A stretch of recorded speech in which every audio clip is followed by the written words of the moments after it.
Beste kijkers, welkom in NOS TV Politiek. Wij hebben vandaag een bijzondere gezelschap hier aan tafel. We zitten op Bonaire in Playa, ja. En we hebben 3 dagen voor de camera gehaald, omdat er op Bonaire deze dagen heel veel speelt. Ten meer dat wij de 15e op Curaçao een referendum gehouden zal worden. Maar Bonaire, het broeit ook op Bonaire, kan ik het zo stellen? Ja. Maar daarvoor ga ik de gasten eerst introduceren. Aan mijn rechterhand, meester Eugène Abdou. Heeft in Groningen gestudeerd. Is gezaghebber geweest van Sint-Eustatius.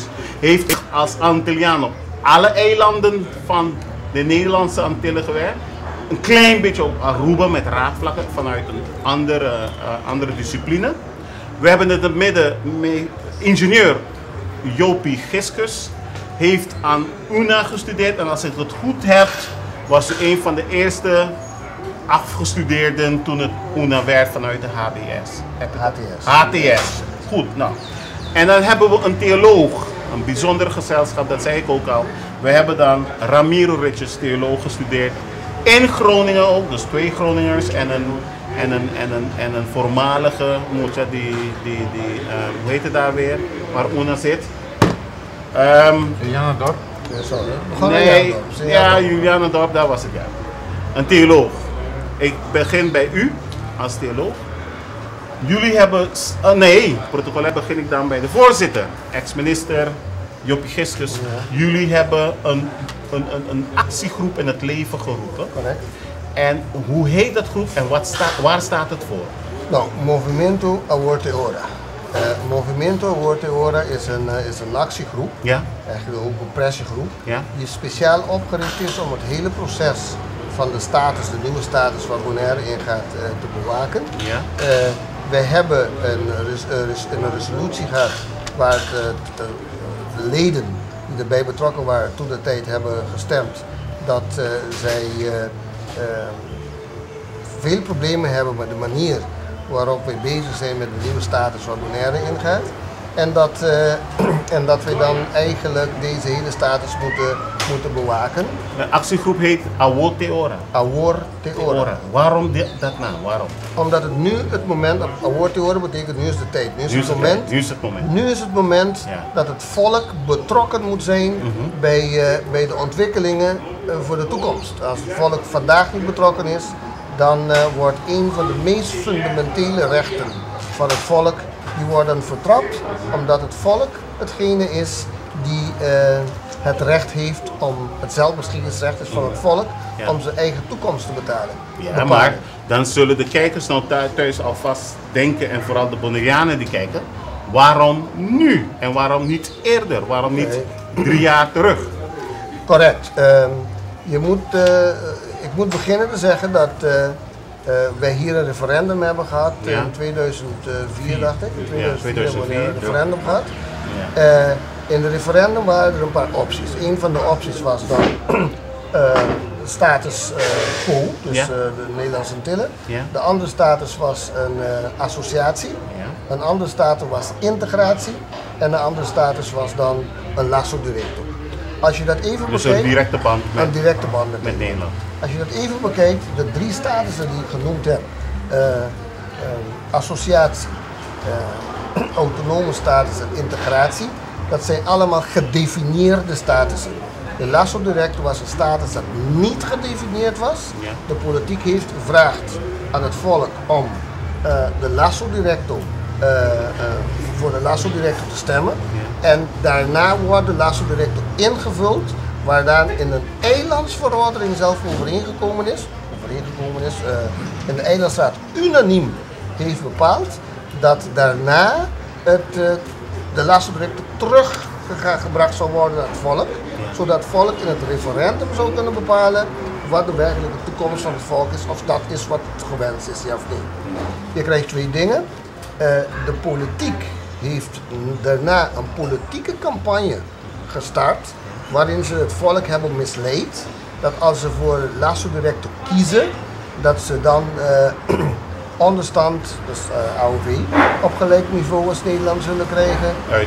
Uitkering. Ja. Minimumloon op het gelijk niveau. De euro komt. De euro komt hier. En alle sociale voorzieningen zouden op gelijk niveau met betrokken worden met Nederland. Wat blijkt nu? Ja. Nu bij de invulling blijkt nu dat het helemaal niet waar is en dat de mensen eigenlijk misleid zijn geworden. Als we even teruggaan naar de resolutie van de Verenigde Naties, de resolutie van de Verenigde Naties die stelt dat het volk eerst nadat ze objectief geïnformeerd zijn, in een referendum vrijelijk, uit vrije wil en ongeconditioneerd hun toekomst kunnen bepalen. Nou, dat is dan het zelfbeschikkingsrecht. Het zelfbeschikkingsrecht daarnaast, er zijn vonnissen, jurisprudentie in het internationaal gerechtshof van de rechten van de mens, dat gesteld heeft dat het zelfbeschikkingsrecht het uitsluitend recht is van het volk en niet van politici. In dit geval hebben de politici, lasso directo, de lokale politie, de lasso directo, direct gebouwd. De politieke leider heeft toen de tijd zelf gesteld dat lasso directo niet in het woordenboek voorkomt of in encyclopedie. Het is leeg, dus het wordt nu ingevuld. Dus dat is duidelijk een aanwijzing dat niet het volk de keuze gedaan heeft, maar de politiek de lasso directo heeft ingevuld. U vraagt waarom nu? Ja, precies. Er zijn een paar tussenfasen geweest vanaf van slotverklaring tot overgangsakkoord. Logisch zou het zijn, en dan in de rondetafelconferentie, daar wordt eigenlijk op koninkrijksniveau vergaderd. En het is eigenlijk de bedoeling dat op koninkrijksniveau alle imperfecties in het hele traject dan uitgehaald zou worden. En we hadden dan de hoop gesteld dat in de laatste RTC de politici dan hun verantwoordelijkheid zouden dragen en dat zouden of corrigeren of zouden staan op een referendum.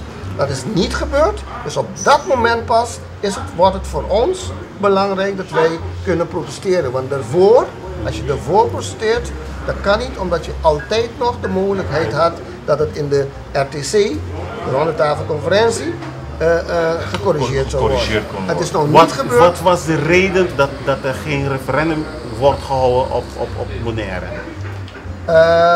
Heeft de coalitie gezegd, om die en die reden hadden we geen referendum? Kijk, er zijn twee dingen. Hè. De politiek heeft gezegd dat, en daar is een eilandsverordening, voor eilandsverordening, een referendum, is een wet geworden. Daarin staat er dan dat als de partijen geen overeenstemming hebben over de lasso directo, dan moet het terug naar het volk. Nou, nu is er een hele dispuut van hoe dat eigenlijk te interpreteren, omdat de eilandsraad 2 keer de overgangsakkoord en de slotverklaring beide unaniem hebben gestemd om door te gaan. Dus men beschouwt dat als men is ermee akkoord gegaan. Terwijl dat is eigenlijk het moment dat je moet toetsen of de eilandsraad unaniem akkoord mee is gegaan. En op die RTC is de oppositie zelf niet eens verschenen, omdat zij er niet mee eens waren. Dus de tekens er mee eens waren. Maar ongeacht dat, er is een wet van de hoge orde. En dat is gewoon de resolutie van de United Nations. Het is een mensenrecht. En een mensenrecht met zelfs zo'n hoge norm, dat wordt gelijkgesteld. De norm, dat is de Jus Cogens norm, dat wordt zelfs gelijkgesteld aan genocide en slavenhandel. Het recht, het zelfbeschikkingsrecht van